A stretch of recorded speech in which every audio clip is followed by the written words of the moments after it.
Isa po ang Pilipinas sa may pinakamahabang Pasko sa buong mundo. At alam natin yan, Chino. At patunay nga riyan na, Pia, ang mga pamilyang namimili na ng Christmas decor sa pagpasok pa lang ng Burr months. At saksi dyan, si Mav Gonzalez.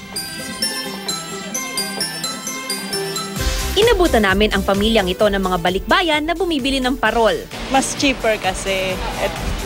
Para saan po ba ito mga parol? Las Vegas, papasalubong ko sa brothers ko.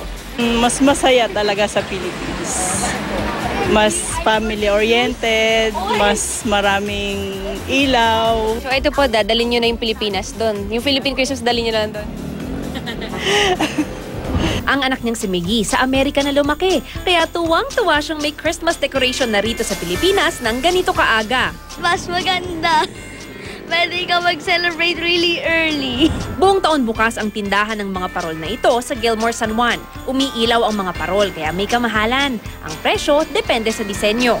Mas maganda po, mas maaga po silang bumili para makamura po sila. Ngayon, mga gaano kalaki ikakamura nila? Mga 20% pa kasi pag November na, wala na po silang tawad. Marami na ring namimili ng parol sa mga probinsya tulad sa Legazpi, Albay.